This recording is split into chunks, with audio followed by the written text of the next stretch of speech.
सगळ्यांना वाटत असेल की मी उगीचच चिडते, पण त्या बाईनं अशी कमेंट केली होती की सबस्क्राईब करा म्हणून आधी गोड गोड बोलायचं आणि नंतर असं स्टोरी टाकायची. आता मी काय चुकीचं टाकलं ते मला सांगा. आणि ह्या बाईला अक्कल पाहिजे. 2 वर्ष झालं ही स्टोरी सुरू आहे आणि एकाच प्लॅटफॉर्मवर मी टाकून टाकून किती एपिसोड टाकणार आहे. हिला अक्कल नको का? मी रोज एपिसोड टाकते आणि ही मला रोज तिच्या घरी कामाला जाणारी नोकर समजते का? मूर्ख कुठली. तर चला, चंद्रानं शशीला साडी घालून बाळंतणीच्या खाटावर झोपवलं आणि सध्या तरी त्याला वाचवलं आणि तिला भूक लागली होती. हे बघून तो माणूस म्हणाला त्याच्या बायकोला, घरात काही शिल्लक असेल तर जेवायला वाढ. मग त्या बाईनं टोपल्यात बघितलं तर बाळंतणीची एक भाकरी शिल्लक होती. तीच एका ताटलीत चटणीसोबत चंद्रासमोर सारली आणि चंद्रानं ती ओढून घेतली. हातावर भाकरी घेऊन त्यावर चटणी ठेवून खायला लागली. आणि ते बघून शशी म्हणाला, अगं असं कसं खातेस? भाजी असेल ना? आणि ती बाई म्हणाली, नाही जी, कालवण कवाच संपलं, आमच्या समध्यांची जेवणं झाली मगाशी. आणि शशी म्हणाला, पण किती तिखट लागेल, ते खाऊ नकोस. आणि चंद्रा म्हणाली, असू दे र, आमचं पोट चटणी भाकरीनंच भरतं या. गरिबाच्या घरी कुठनं येणार पंचपक्वान? इथे फार मुश्किलीनं हाताची तोंडाची गाठ पडते. असं म्हणून चंद्रानं चटणीचा एक ढेकूळ उचलला आणि भाकरीच्या तुकड्यासोबत तोंडात घातला आणि जरासुद्धा तिखट न लागता तोंडवाकडं न करता खात होती. ऊससुद्धा करत नव्हती किंवा पाणीसुद्धा मागत नव्हती. आणि शशी तिच्याकडे डोळे मोठे करून चकित होऊन बघायला लागला. आणि ती म्हणाली, काय बघतोस? तुला पण भूक लागली असेल ना? तू पण सकाळपासून जेवलेला नाही, घे खा. आणि शशीनं तोंडचं पाणी गिळलं आणि तिला अशी चटणी गपागप खाताना बघून शशीच्या तोंडात पाणी आलं होतं. भूक लागली म्हणून नाही, तर घाबरून पाणी आलं होतं त्याच्या तोंडात. मग चंद्रानं त्याला अर्धी भाकरी आणि त्यावर चटणी ठेवून दिली आणि तो म्हणाला, नाही नको. ती म्हणाली, का? आणि हळूच आवाजात म्हणाली, आता तुला बिड्या फुकायच्या असतील ना, घे गुपचूप आणि खा. आणि शशी त्या लाल भडक चटणीकडे बघून आवंढा गिळत म्हणाला, नको बाबा, इतकं तिखट आपल्याला नाही सोसणार. पोट गळायला लागलं तर? आणि चंद्रा हसली आणि म्हणाली, हट तिच्या, घाबरट कुठला, तू कसला रे पुरुष, मी बघ कसं खाऊन दाखवते. असं म्हणून तिनं पुन्हा एकदा त्याच्यासमोर चटणी खाल्ली. आणि शशी मात्र तिच्याकडे आणखीन चकित होऊन बघत म्हणाला, तू इतकं तिखट कशी खाऊ शकते? तुला त्रास होत नाही का? चंद्रा म्हणाली, आतापासून नाही, लहानपणापासून खाते मी इतकं तिखट.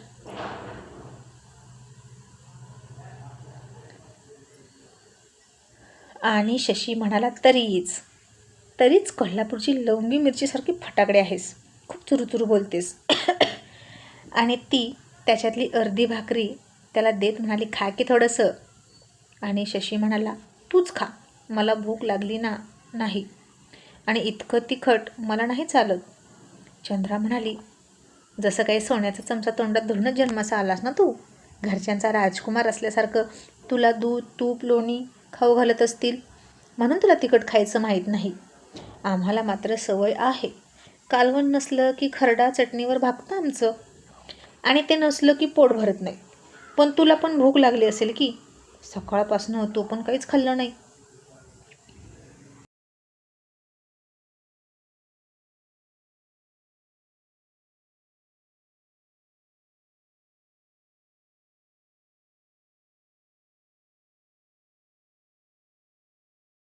आणि शशी मात्र त्याच्या पैशा पाण्यानं समृद्ध असलेलं घर आठवलं आता त्याला. इनामदार वाडा आठवला, बागायत 200 एकरच्या वर असलेली शेती आठवली. किती ती श्रीमंती. दिवसभर फिरेन म्हटलं तरी ती जमीन फिरून होत नव्हती. गोठ्यात 20च्या वर जनावरं होती. वर्षभर घरातनं दूध तूप लोणी हलत नव्हतं. आणि त्या काळी अख्ख्या पंचक्रोशी सगळ्यात श्रीमंत घराणं होतं इनामदार घराणं. आणि या सगळ्याचा शशी एकटा वारसदार होता. मग त्याचे लाड काही विचारूच नका. खरंच राजकुमारासारखा वाढला होता तो. आणि आज चंद्राच्या वाक्यानं त्याला ते सगळं आठवलं आणि तो भूतकाळात काही क्षण हरवला. रोज सोन्याचा घास खाणारा तो मग खरडा चटणी कसा खाईल? मग ती म्हणाली, अरे खा की, मी भाकरी संपवून टाकेन बरं का. अशा तिच्या शब्दांनी तो भानावर आला. त्यानं पाहिलं तर तिनं एक तुकडा मोडून त्यावर चटणी घेऊन त्याच्या तोंडासमोर घास पकडला होता. त्यानं एक क्षण तिच्याकडे तिच्या टपोऱ्या डोळ्यात पाहिलं आणि तो घास खाण्याची त्याची फार इच्छा होती. पण ती चटणी बघून नको वाटत होतं. आणि शशी मनात म्हणाला, काय देते खायला, चटणी नसती तर खरंच घास खाल्ला असता. आणि तिच्या हातचा घास गोड लागतो की नाही ते बघितलंच असतं. मग आता ती खा म्हणत होती आणि तरी पण शशी नकोच म्हणत होता. मग चंद्रा त्या बाईला म्हणाली, मला थोडं गोडं तेल आणि मीठ देता का? आणि त्या बाईनं चंद्राच्या पुढे ते सरकवलं. चंद्रानं अर्धी भाकरी मोडली, त्यावर मीठ लावलं, तेल लावलं आणि शशीला म्हणाली, आता खा, आता अजिबात तिखट लागणार नाही. आणि शशीनं हसूनच ते घेतलं आणि खाल्लं आणि त्याला ते खूप गोड लागलं. चंद्रा त्याला म्हणाली, आता तिखट लागतंय का? शशी मान हलवून म्हणाला, नाही.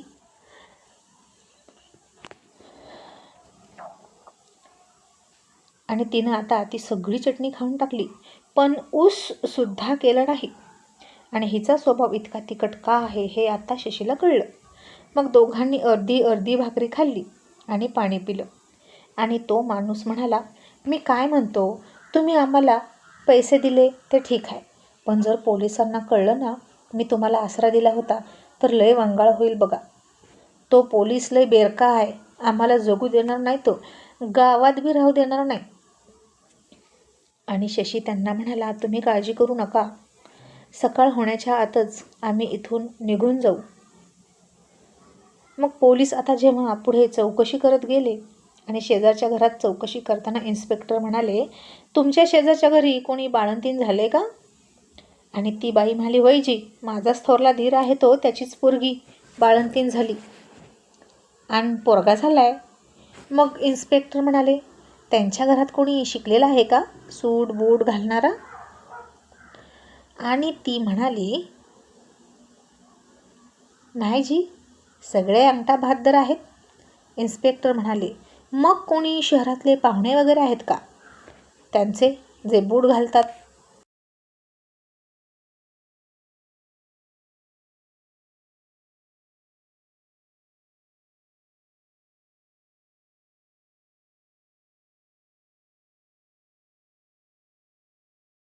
आणि ती बाई म्हणाली, नाही नाही, त्यांना एकुलती एक पोरगी आहे, ती पण पलीकडच्या गावात दिलेली आहे. माझ्या जावचं माहेर पण इथलंच आहे, शहरातला इथं कोण नाही येत. आणि इन्स्पेक्टर पुन्हा खात्री करण्यासाठी म्हणाले, नक्की ना? आणि ती बाई म्हणाली, होय जी साहेब, आमच्याच घरातले आहे ती माणसं, ती त्यांना फक्त एकच पोरगी आहे. इन्स्पेक्टर म्हणाले, मग कोणी पाहुणे आलेत का आत्ता घरात? आणि ती बाई म्हणाली, मघाशीपर्यंत तर कोणी नव्हतं, मग आता आले असतील तर कुणास ठाऊक. आणि आता मात्र इन्स्पेक्टरला काहीतरी जाणवलं आणि त्यांना कळलं की ज्या घरात आपण आता जाऊन आलो त्या घरात 4 बायका नाहीतच, एक बसलेल्या 3 बायका, झोपलेली 1 बाई आणि 1 पुरुष, असं कसं होऊ शकतं? इन्स्पेक्टरला डाऊट आला. आणि शिवाय तिथं एक बूटचा जोडसुद्धा होता, सुशिक्षित लोक घालतात तसा. त्यांच्या घरात सुशिक्षित कोणीच नाही आणि इतका महागडा बूट घेण्याची ऐपतही नाही त्यांची. त्या बुटाला खूप चिखलही लागला होता. आणि इन्स्पेक्टर त्यांची फौज घेऊन त्या माणसाच्या दारात आले आणि दरवाजावर त्यांची काठी आपटली आणि जोरात म्हणाले, दरवाजा उघडा. तसे कॉन्स्टेबल म्हणाले, साहेब, आपण तर इथून बघून गेलो की इथं बाळंतीण पोरगी आहे. आणि इन्स्पेक्टर म्हणाले, दिसतं तसं नसतं म्हणून तर जग फसतं. आपल्या डोळ्यात धूळ फेकली, आता कळेलच तुम्हाला. दरवाजावरची टकटक वाढली आणि इन्स्पेक्टर म्हणाले, दरवाजा उघडा, नाहीतर दरवाजा तोडावा लागेल. आणि आता चंद्रा घाबरली आणि म्हणाली, आता रे काय करायचं? बहुतेक पोलिसांना संशय आलाय म्हणून ते परत आले. आणि शशी म्हणाला, इथून बाहेर पडण्याचा दुसरा रस्ता आहे का? तो माणूस म्हणाला, होय जी, मागच्या दरवाजानं तुम्ही बाहेर पडा. आणि पोलिसांना संशय आला म्हणजे आता काय बी आमचं खरं नाही. मग शशीनं त्यांची पैशाची बॅग उचलली. चंद्रानं तर कधीच तिची पिशवी छातीजवळ पकडली होती. मग त्यानं चंद्राचा पुन्हा हात पकडला. चप्पलसुद्धा न घालता तसेच दोघे तिथून पळाले. आणि इतका वेळ झाला तरी दरवाजा उघडत नाहीत म्हणून पोलिसांचा संशय वाढला. आणि नक्कीच इथं ते दोघे लपलेले आहेत असं त्यांना वाटलं. मग चंद्रा आणि शशी मागच्या दरवाजानं पळाले आणि तिच्या पायात काटा रुतला. तशी चंद्रा ओरडली, आई ग. आणि शशी पटकन खाली बसला. त्यानं तिचा गोरा नाजूक पाय हातात घेतला आणि तशी ती शहारली. मग त्यानं तिच्या पायातला काटा काढला. चंद्राला चालता येईना आणि ती म्हणाली, तू जा, मला राहू दे इथं. आणि शशी म्हणाला, नाही, गेलो तर तुला घेऊन जाणार.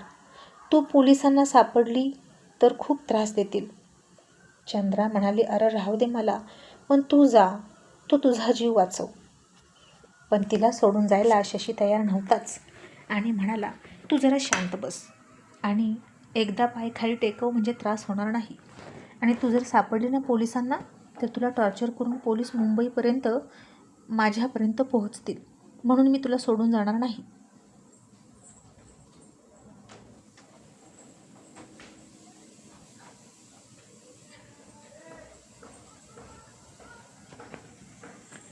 मग चंद्रा पाय टेकून चालायला लागली आणि इतक्यात पोलिसांनी दरवाजा तोडण्याची तयारी केली आणि दरवाजावर धक्के देऊ लागले.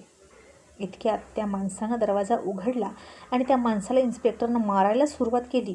आतमध्ये जाऊन चेक केलं तर मग अशी 5 लोकं होती आणि आता 3च होती. आणि इन्स्पेक्टर म्हणाले, हा बूट कोणाचा? तो माणूस हात जोडून म्हणाला, माझाच आहे. इन्स्पेक्टरनं लाथनं तो बूट त्याच्यासमोर ढकलला आणि म्हणाले, घालून दाखव. त्या माणसानं आता घाबरत घाबरत तो बूट घातला, पण त्याला सैल झाला होता, म्हणजे त्याच्या मापाचा तो बूट नव्हताच. हे इन्स्पेक्टरच्या लक्षात आलं आणि मघाशी आपल्याला फसवलं म्हणून त्यानं त्या माणसाच्या 2 कानाखाली दिल्या. आणि ते दोघे कुठे गेले असे त्यांना थोबाडीत मारून विचारलं. इतक्यात एका कॉन्स्टेबलला मागचा दरवाजा दिसला आणि तो म्हणाला, साहेब, बहुतेक ते दोघे इथून पळाले बघा. आणि इन्स्पेक्टर त्या माणसाला म्हणाले, तुला नंतर बघतो. आणि पोलीस मागच्या दरवाजानं मागे गेले तर चंद्रा आणि शशी पुन्हा गायब झाले होते. आणि इन्स्पेक्टर म्हणाले, इतक्या लवकर ते कुठे गेले असावेत?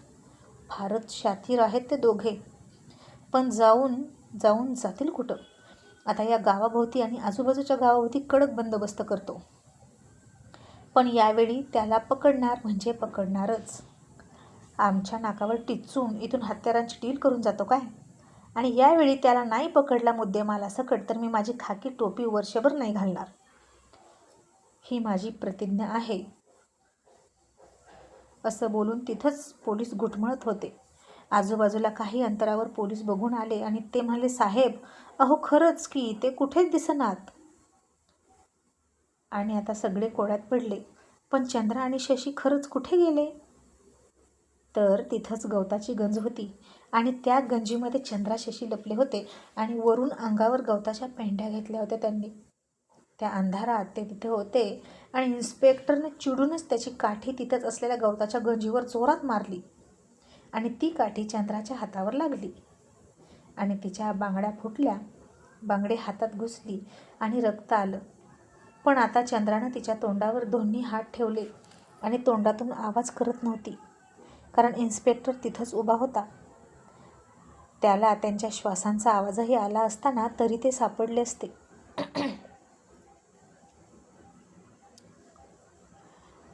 पण आता एक संकट बाहेर होतं इन्स्पेक्टरच्या रूपानं आणि दुसरं संकट चंद्राच्या अगदी जवळ होतं, ते म्हणजे शशी. कारण शशी चंद्राच्या अगदी म्हणजे खूप खूप जवळ होता.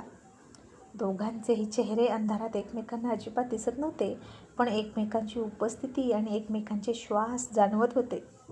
त्याचा एक खांदा तिच्या छातीवर आला होता आणि तिचं रक्त तापत होतं. मांड्यांमध्ये सळसळसुद्धा होत होती आणि तिनं खूप मुश्किलीनं दोन्ही हातांनी तोंड घट्ट पकडून डोळे झाकून घेतले होते. शशीचं सगळं लक्ष पोलिसांकडे होतं. तो त्यांचाच कानोसा घेत होता. पण चंद्राच्या मनात मात्र आता काय काय सुरू होतं आणि चंद्र म्हण्यासारखं तिचं मन त्याच्या इतक्या जवळ असण्यानं पाजळत होतं. आणि शशी आणखीन थोडा तिच्या बाजूला सरकला आणि तिच्या छातीवर त्याच्या खांद्याचा भार पडला. तशी चंद्रा घायाळ झाली.